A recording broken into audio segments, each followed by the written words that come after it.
Most people hear the phrase, trust the universe, and immediately misunderstand it. They assume it means waiting passively, letting go of effort, and hoping that life will somehow arrange itself in their favor. They imagine trust as inactivity, as sitting still while circumstances magically improve.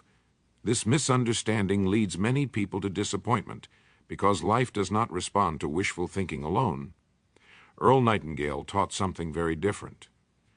Trusting the universe does not mean giving up responsibility. It means understanding the laws by which life operates and learning to work with them rather than against them. The universe is not a random force handing out rewards or punishments. It responds to direction, and direction always begins with thought. Every experience you have begins as a mental process. What you consistently think about shapes how you interpret the world around you. That interpretation shapes your choices. Your choices shape your actions, and your actions determine the results you experience. This chain is always at work, whether you are aware of it or not. Most people feel unsupported by life because they are unclear within themselves. Their desires shift from day to day. One moment they want security, the next they want freedom. Their focus is scattered across fears, distractions, and borrowed expectations. Their thinking is reactive rather than intentional, and as a result, life feels unpredictable and unstable. When the mind has no clear direction, the outer world appears chaotic. Events seem random, opportunities feel rare or out of reach. Meaning feels accidental, as though life is happening without purpose.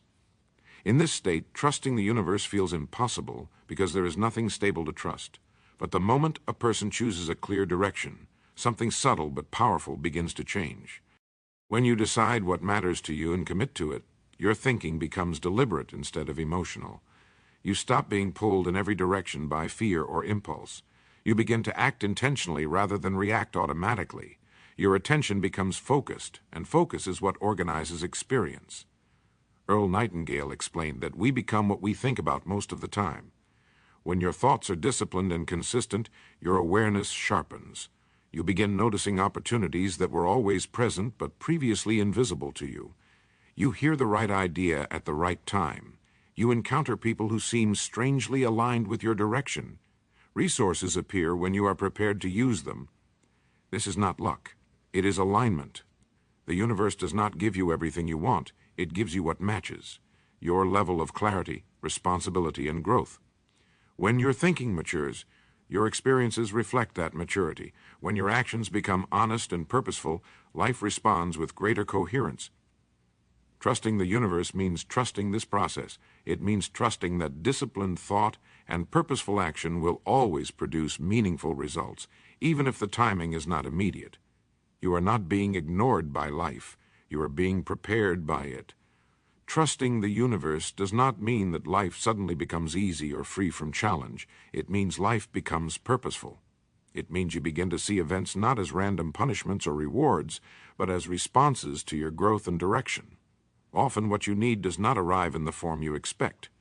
It may come as a delay that tests your patience. It may come as a setback that forces you to rethink your approach. It may come as a challenge that demands more discipline, courage, or skill than you currently possess. At first, these moments can feel like evidence that the universe is not cooperating. But Earl Nightingale taught that growth is rarely comfortable, and progress often wears the disguise of difficulty. The universe is not designed to protect comfort. It is designed to encourage development. When you understand this, resistance begins to soften. You stop fighting every obstacle as if it were an enemy. You stop asking why this is happening to me. Instead, you ask, what is this teaching me? And who is this asking me to become? That shift changes everything. When you trust the universe, you stop demanding immediate outcomes. You stop insisting that life unfold according to your preferred timeline. Instead, you commit to becoming the person capable of achieving meaningful results. You focus less on forcing circumstances and more on strengthening character, clarity, and discipline. Earl Nightingale emphasized that success is the progressive realization of a worthy ideal. Progress implies movement. It implies action taken before certainty exists. The universe responds most clearly to motion, not to wishful thinking, not to passive hope, but to consistent effort guided by clear intention. When you take responsibility for your thinking, your actions, and your direction, life begins to respond in subtle but powerful ways. Decisions feel cleaner. You hesitate less. Opportunities appear more naturally, not because they are new, but because you are now prepared to recognize and use them. Timing begins to feel less frustrating and more precise. Over time, trust stops being an abstract belief and becomes a lived experience. You look back and see that what you needed arrived when you were finally ready to use it. You recognize that certain delays protected you from premature action. You realize that challenges strengthened abilities you now rely on. You notice that support appeared only after you committed fully to your path. This is not blind faith. It is understanding natural law. Just as the body responds to exercise by growing stronger, life responds to disciplined thinking and purposeful action by offering alignment. Trusting the universe does not mean surrendering control. It means taking control of your inner world and allowing the outer world to respond accordingly. When you do this consistently, something powerful becomes clear. The universe has always been giving you what you need. It was shaping you into someone capable of receiving it.